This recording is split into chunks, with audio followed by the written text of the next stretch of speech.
우리가 어떤 억울한 일을 당하게 되면 어느 곳에 가서 그 억울한 사정을 꼭 얘기를 해야 되는 그런 경우가 많이 생기겠죠.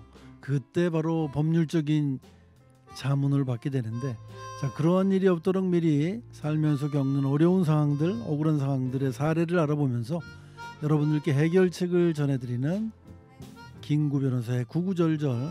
오늘도 지난주에 이어서 개인 회생, 파산 이런 그 빚과 관련된 얘기를 함께 전해드리도록 하겠습니다.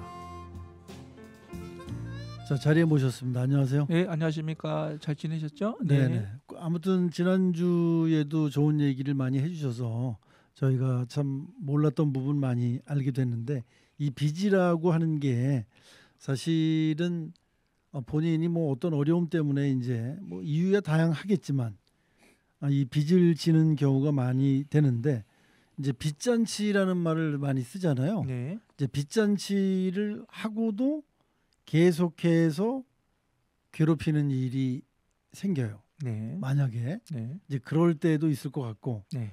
그리고 이제 뭐 계속 빚에 시달리고 이분의 인생이 끝날 수도 없잖아요. 그럼요. 그분을 어떤 뭐 법률적인 조치를 해서 또 다시 회생할 수 있게 해주는 뭐 네. 이런 게 있는 것 같아요, 법률에. 네. 예. 그런 게 이제 이름하여 개인 파산, 뭐 개인 회생 이렇게 네. 표현들을 하시던데, 네. 차이점을 좀 얘기해 주세요. 예. 개인 파산은 이제 쉽게 말씀드리면 빚이 재산보다 많은 거죠. 네네. 이럴 때는 이제 변제를 못 하는 거잖아요. 네. 그러면 이제 자기 재산 전부 포기하고 이제 법원을 통해서 채무에 대해서 이제 책임을 면책받는다. 첫 번째 이제 말씀해드린 것입니다. 네.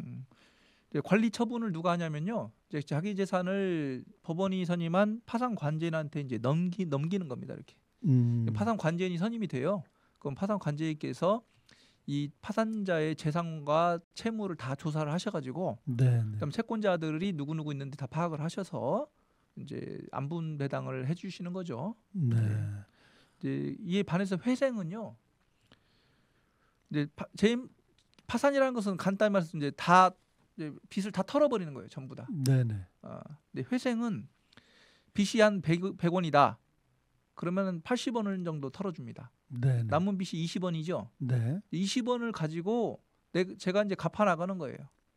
네가 그러니까 100원을 원래 갚아야 되는데 80% 정도를 털어줄 테니까 나머지 20%는 네가 앞으로 일을 해가지고 갚아라. 네. 그러면 이제 면책이 되는 걸로 하겠다. 이렇게 되는 거죠. 그래서 네. 이제 회생은 누가 이용을 하시냐면, 자기가 지금 회사를 정상적으로 다니고 계시고, 네네. 그다음에 영업을 제대로 해서 장사를 제대로 해서 일정적으로 소득이 나오시는 분들, 네네. 이분들은 이제 파산으로 안 가고 회생으로 갑니다. 네. 그래서 법원도 처음에 회생이 되는지를 보고, 네. 회생이 되면 회생으로 가고, 만약에 회생이 안 될 경우에 한해서 이제 파산으로 가는 이제 그런 절차를 밟고 있다. 이렇게 생각하시면 될 것 같습니다. 그러면 개인 회생과 개인 파산은 법률적으로 무슨 불이익을 받을 경우도 간혹 있나요? 이제 뭐 조금 그 파산 절차가 진행될 때 면책받기 전까지는 좀 불편한 점이 있죠. 네네. 불편한 점이 있는데 두 제도에서 회생이 조금 더 자유롭고요. 그런 부분에 있어서는 나중에 네. 한번 좀 죄송합니다. 나중에 한번 자세히 말씀드릴 기회가 있을 것 같은데, 개인 파산은 이제 면책 나오기 전까지는 조금 불편한 점이 있을 수는 있어요. 네. 그러나 개인 회생이나 파산이나 둘 다 면책이 나와버리면 아무 문제가 없습니다. 원래 네. 정상적인 상태로 가는 거고요.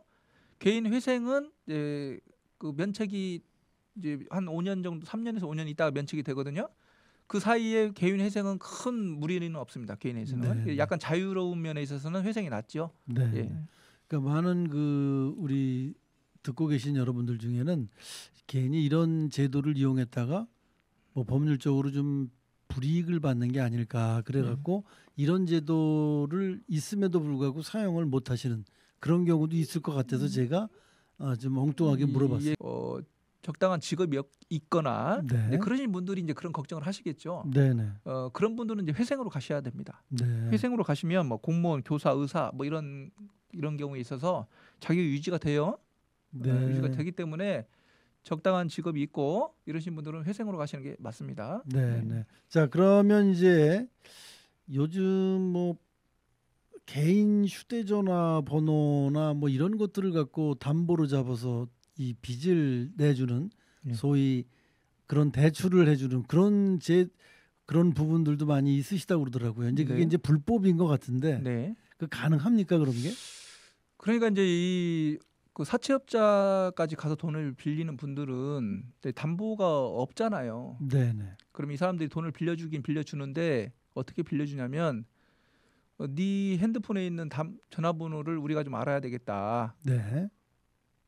그러면 내가 돈 빌려줄게 이렇게 됩니다. 네. 그러면 휴대폰에 있는 전화번호를 가지고 무슨 뭐가 된다고 이걸 돈을 빌려주지? 이렇게 언뜻 생각할 수 있죠. 네네.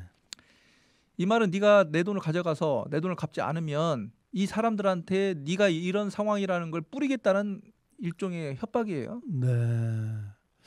아, 그 상당히 그 개인적으로 치욕적일 수도 있고 그렇죠. 또 그분과 연결이 된 분들은 뜻하지 않게 뭐 별로 친하지도 않은데 그런 기분 나쁜 전화를 받을 수도 받을 있고. 수 있죠. 네네. 친구 누구 아시냐고. 네네. 저 압니다. 그러면 그분이 돈 얼마 빌려 가셨는데 네. 뭐 이런 얘기를 합니다.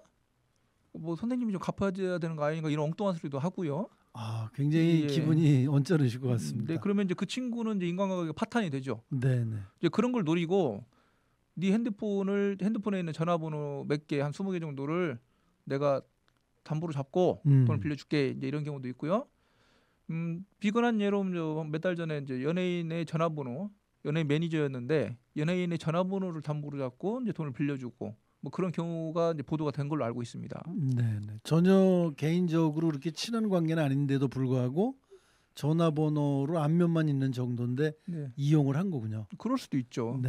예. 그다음에 자기 부모나 형제들 전화번호 이걸 이제 입수하려고 하죠. 네. 그렇게 그런 방법을 씁니다. 이제 그런 그 사채업자들에게 피해를 보거나 또 괴롭힘을 당했을 때 쓰는 게 아까 말씀하신 파산. 네, 일단 파산과 이제 회생인데 네네. 이제 그 부분에 대해서 이제 이게 이제 아까 우리 사회자님께서 말씀하셨던 개인 파산과 개인 회생의 차이점에서 나오는 건데요. 네네.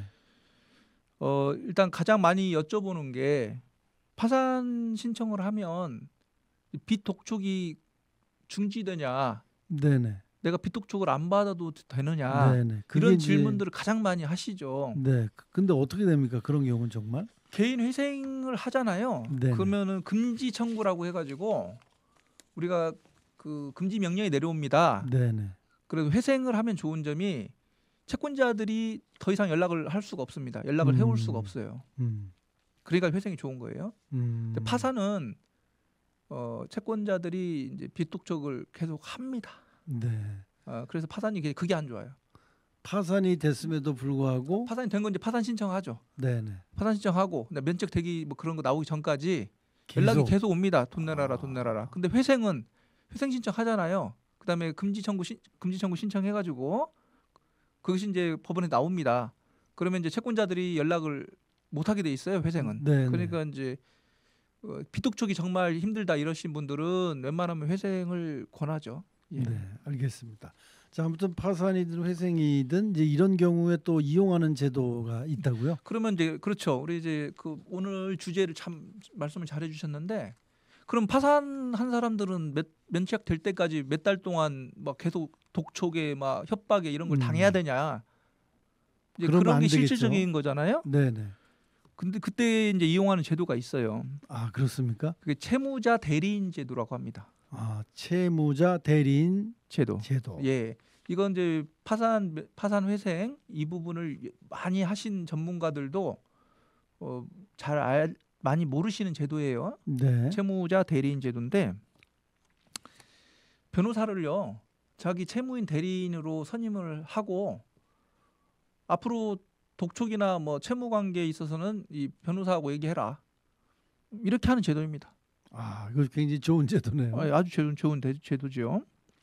그런데 이걸 뭐 채무 대리인을 선임을 했는데 이걸 무시하고 뭐 직접적으로 채무자한테 막 괴롭히고 전화하고 괴롭히고 이러면은 2천만 원 과태료 나옵니다. 그 사람한테. 그리고 그게 정도가 심할 때에는 형사처벌 될 수도 있습니다. 네.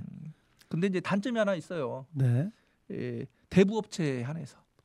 아, 개인 빚은 안 되는군요. 개인은 좀 힘들죠. 개인은 힘들고. 대부업체에서 뭐 빚독촉을 하거나 이런 거는 저 커버를 해주실 수 있지만 예. 개인적인 빚에는 이런 채무 대리인 제도라는 게 해당이 안 되죠. 해당이 안 되는군요. 그런데 대부분의 그 사채업자들은 대부업체 등록을 하고 합니다. 그렇죠. 그러니까 이제 대부분은 커버가 되는데 개인 빚에서는 좀 커버가 안 되는 경향이 있죠. 자, 그래서 이제 정부에서 일정한 경우 채무자 대리인 무료 지원 사업을 하고 있다고 하는데 소개를 좀 해주시죠. 이제 오늘 제가 이걸 소개시켜 드리려고 나왔습니다. 네네. 채무자 대리인을 이제 자기가 변호사를 스스로 선임해서 하는 경우도 있고요. 이제 그런 경우가 안 되는 분들도 있지 않겠습니까? 그러면 이제 정부에서 우리나라 정부에서 이걸 무료로 지원하는 사업을 하고 있습니다. 네. 많이 알지 못하시는 것 같아서 이제 소개시켜 드릴게요. 네. 그 금융감독원 홈페이지에 들어가시면 채무자 대리인 무료 지원 사업을 이제 검색창에 치세요. 네네. 그러면 그게 나옵니다. 그러면 거기에 신청을 하는 란이 있어요. 네. 그래서 거기 신청을 하세요. 신청을 하시면 대한법률구조공단 있죠. 네네. 그 변호사님들이 그 소속 변호사가 채무자 대리를 해주시고요. 네네. 이제 일정 정도 거기서 심사가 있습니다. 심사는 다 해주는 게 아니고 어떤 저소득층 네. 뭐 여러 가지 여건 이런 걸 쭉 보고 이 사람은 우리가 채무자 대리인 제도를 무료로 지원해야겠다. 이제 심사가 통과가 되면 네네. 그때 이제 법률구조공단에 있는 그 훌륭하신 변호사님들께서 채무자 대리인을 해주세요. 그러니까 네. 충분히 이걸 이용을 하셔야 됩니다. 이용률이 매우 낮아요. 왜냐하면 잘 모르니까. 네네. 그러니까 국가에서 만들어 놨어요. 만들어 놨었으니까 혹시라도 지금이라도 그런 처지에 있고 누가 나한테 전화하고 사채업자죠. 뭐 일반 뭐 개인 친구한테 빌리는 거 말고요. 네네. 이런 경우에 힘들다. 그럴 경우에는 금융감독원입니다. 금융감독원 홈페이지에 들어가셔가지고 채무자 대리인 무료 지원 신청을 오늘이라도 하십시오. 그리고 나서 거기서 대한법률구조공단에 이제 지정을 해주시면 상담하시고 그렇게 해서 슬기롭게 상황을 타개해 나가시길 바라겠습니다. 근데 이제 빚을 지시는 분들이 대부분 한 곳에 빚을 지는 게 아니라 네. 뭐 이곳 저곳에 빚을 지는 경우가 사실 네네. 많이 계시거든요. 예. 그렇다면 뭐 사채를 한 군데서만 쓰시지 않는 그 뭐 두세 군데 쓰거든요. 네네. 그럼 그런 경우도 채무 대리인이 그 두세 건에도 다 해줍니다. 아, 그렇습니까? 네, 통합해서 해주는 거죠. 네네. 그런 거 모두 다 해결을 해주시는군요. 예. 자, 이 빚을 독촉받을 때 그 심정은 참 죽고 싶은 심정일 텐데 그렇습니다. 이런 여러 가지 제도들이 보호를 하고 있다고 하니까 예. 여러분이 많이 좀 활용을 하시고 이용을 좀 하셔야 될 것 같아요. 예. 자, 그래서 뭐 지금까지 말씀해주신 회생과 개인 채무자 대리인에 대해서 말씀을 해주셨는데 네. 또 어떤 얘기 또 마지막으로 예. 해주시겠습니까? 채무자 대리인이 이제 구체적으로 어떤 일들을 해주시는지 네네. 그 부분에 대해서 조금 설명을 드릴게요. 네. 이게 이 사채업자 뭐 대부업자라고 하겠습니다. 네네. 이 대부업자들은 등록한 대부업자도 있고 등록하지 않았는데 실질적으로 대부업을 하시는 사람도 있고 그렇죠. 그렇죠. 둘 다 전부 다 그냥 대부업체로 보는 겁니다. 법은. 네. 그래서 나는 미등록이야. 그러니까 법에 나는 적용 안 받아. 이런 얘기 안 합니다. 못 합니다. 어찌 됐든 간에 등록을 했든 안 했든 실질적으로 대부업을 하고 있으면 네. 그런 사람들에 대해서는 채무자 대리인 제도를 선정해서 방어를 하라. 이런 말씀을 드리는 거고요. 네네. 그래서 대한법률구조공단 소속 변호사님들께서 하시는 것은 채무자를 대신해서요. 이런 등록 미등록 대부업자들에 대한 채권 추심 행위에 대해서 대응을 해줍니다. 네네. 그분들이 이제 전화를 받고 그분들하고 접촉을 해야 되기 때문에 채무자는 빠지게 되는 겁니다. 일단. 네네. 그다음에 채무자의 관계인 아까 전화번호 말씀드렸죠. 네. 이 사람들이 돈을 빌려간 사람뿐만 아니라 빌려간 사람들의 지인, 부모, 형제 이런 사람들의 전화번호를 확보해놓고 당신 딸이 지금 돈을 얼마를 빌려갔는데 뭐 갚아 안 갚어 뭐 반말 비슷하게 하고 협박도 하고 욕도 하고 막 이렇게 되죠. 네네. 이런 채무자 관계인도 이걸 신청할 수 있어요. 채무자 대리인 제도를. 네네. 그래서 우리 뭐 누가 빚을 져가지고 그랬나 본데 계속 나한테 전화 오고 나를 협박하고 힘들다. 그러면 이분들도 신청하면 됩니다. 네네. 그다음에 우리나라 최고 금리가 있지 않습니까? 네. 연 100%막 이렇게 받아가잖아요. 네. 불법 사채업자들이 여기 대해서 이자 준 거 있죠. 네. 거기에 대해서 부당이득 반환 청구 소송까지도 해줘요. 아, 부당이득 반환 청구 소송. 예. 그다음 불법 추심을 하잖아요. 그러면 이게 불법행위가 되죠. 네. 불법행위가 되면 손해배상이 일어나게 됩니다. 네. 그 손해배상 청구 소송까지도 대리해서 진행을 해줍니다. 네. 네. 예, 비용은 거의 무료로 알고 있는데 이제 이런 경우에는 어느 정도 이제 청구하는 부분이 있을 거예요. 그러나 매우 그냥 거의 무료인 수준에서 일을 진행을 해주시니까 또 국가가 그렇게 해서 제도를 만들어 놓았으니까 예, 충분히 이용하십시오. 대한민국 국민은 이용할 권리가 충분히 있습니다. 네. 네. 네, 사채업자가 대부업에 등록이 돼 있지 않던 네. 관계없이 대부업을 실질적으로 운영하는 사람은 네. 대부업으로 가늠을 해서 예. 이 채무 대리인 관계인이 대리인이 예. 해결을 해준다. 예, 대응을 해주는 거죠. 네네. 자기는 뒤로 빠져 있으면 됩니다. 네네. 예, 전화 받지 마시고 채무자 대리인인 법률 구조공단 변호사님하고만 채널을 확보해 놓고 나머지 전화는 꺼 놓으십시오. 받지 마시고. 예. 네. 거기에 이제 관계되는 분들 이제 왜 담보로 제공됐었던 전화번호 몇 개에 해당되는 네. 그런 분들도 본인이 그건 신청하셔야죠. 예, 신청하시면 됩니다. 네네. 본인이 이제 채무 그 관계인 채무자 대리인 제도를 신청을 하시면 다 해결을 해준다. 예. 그 시달리는 건 일단 끝나실 수 있겠네요. 그 시달리는 것만 해결을 해도 그럼요. 사람이 생각을 정상적으로 하게 되죠. 네네. 예, 그래서 사람이 어떤 코너에 몰리면 이제 엉뚱한 생각을 하게 되고요. 자기가 평소에 하지 않았던 생각을 하게 됩니다. 그러나 이제 채무자 대리인 제도를 특별히 만들어 놓고 국가가 어느 정도 일정 정도에서는 무료로 지원하는 제도를 만들어 놓은 이유는 뭐냐면 국민이 본의 아니게 궁박 상태에 빠져서 엉뚱한 판단을 하거나 이런 경우를 막으려고 사전에 만들어 놓은 거니까 대한민국 국민입니다. 국가는 국민을 보호해야 될 의무가 있죠. 예, 네네. 충분히 활용하시고 지금 안 좋은 상황을 빠져나오시기를 바라는 마음에서 오늘 말씀 올렸습니다. 네네. 자, 큰 돈인 경우도 있지만 작은 돈의 경우 이렇게 대부업자들에게 시달리는 경우도 사실은 많이 있거든요. 맞습니다. 이제 그런 모든 것들을 이제 벗어나시라고 네.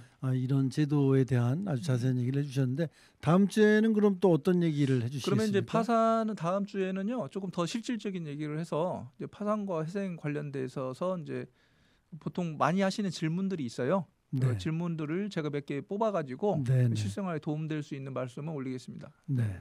자, 질문이 많다는 얘기는 그만큼 어려운 상황에서 상황이 좀 조금씩 다르다는 말씀일 것 같은데, 네. 자, 그럼 그 케이스 바이 케이스를 또 설명을 해주신다고 하니까 오늘 여러분들과 함께 나눠드렸던 개인 회생에 대한 그리고 채무자 대리인에 대한 얘기 잘 들으시고 피해보는 일이 없도록 하시고요. 네. 항상